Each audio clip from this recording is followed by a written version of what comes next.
Quand on vous dit réchauffement climatique, vous pensez à quoi?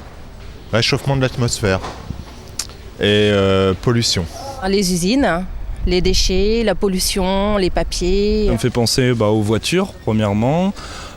Pourquoi pas aux industries. Les maladies dues à la pollution, les gens beaucoup plus allergiques, etc. Les glaces qui fondent, les changements de température comme l'été pourri. Ça m'évoque la disparition d'espèces. À la couche d'ozone qui se détruit petit à petit. Depuis le XXe siècle, on a constaté en mesurant les températures qu'il y avait une augmentation d'1 degré à peu près sur la planète. Première mesure. Deuxième mesure, c'est l'augmentation de CO2 qui a également été mesurée. Et aujourd'hui, on est à peu près à 35% supplémentaire en un siècle. Alors ce CO2, il vient d'où? Il vient essentiellement des matières premières, notamment les hydrocarbures, notamment les charbons, qui servent à produire de l'énergie. Donc vous avez compris, il y a une liaison très claire qui s'est dessinée récemment d'ailleurs et qui fait l'unanimité, c'est que l'énergie produit du CO2, donc baisser la consommation d'énergie fera baisser le CO2.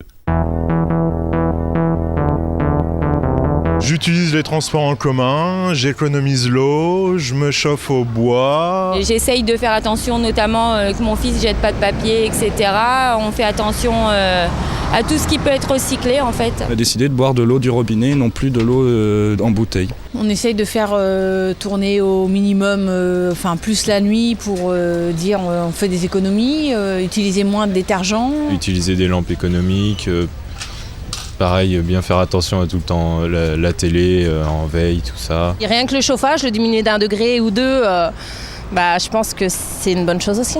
Actuellement, je suis sur une étude de chaudière à condensation, par exemple, ou à très basse température. Je vais avoir un bébé bientôt. On a décidé, ma femme et moi, d'utiliser des couches jetables et lavables. Je pense que c'est pas à nous à faire attention, c'est aux industriels, c'est tout.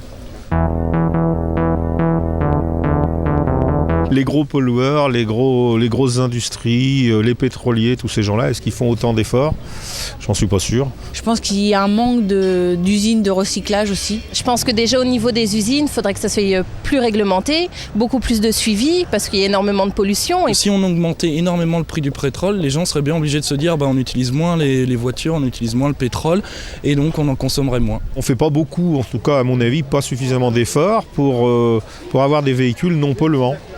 Et l'impression, c'est qu'en fait, il y a des lobbies pétroliers qui sont certainement quelque part un peu protégés. Si on arrêtait de créer des voitures qui polluent, les centrales thermiques aussi. C'est un travail de sensibilisation globale qui petit à petit se mettra en place.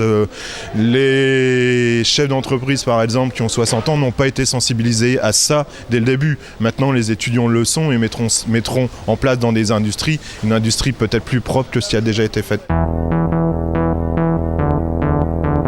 Il faut d'abord isoler par exemple vos bâtiments. Après, pour l'énergie que vous allez utiliser pour chauffer ces pavillons, il existe aujourd'hui un certain nombre de solutions qui ne consomment pas et qui n'émettent pas de CO2, ou très peu. Alors on peut citer, dans la région il y en a beaucoup, vous avez déjà les panneaux solaires thermiques pour produire l'eau chaude sanitaire, le système est bien implanté en Haute-Normandie, il y a aujourd'hui 130 installateurs qui sont labellisés pour installer ces systèmes. Vous avez également des systèmes extrêmement performants de pompes à chaleur qui vont utiliser les calories du sol pour réchauffer votre maison, donc vous n'utilisez pas les énergies fossiles qui émettaient du CO2. Et puis aussi, à une autre échelle, et on est très bien positionné en Seine-Maritime notamment, c'est la production d'énergie par l'éolien qui présente un avantage considérable, c'est également d'émettre extrêmement peu de CO2 durant son fonctionnement. Petit à petit, il faudra, notamment sur le transport, trouver des solutions intermédiaires, développer des modes de transport alternatifs doux, renforcer par exemple sur la Seine les voies fluviales, le transport sur voies fluviales.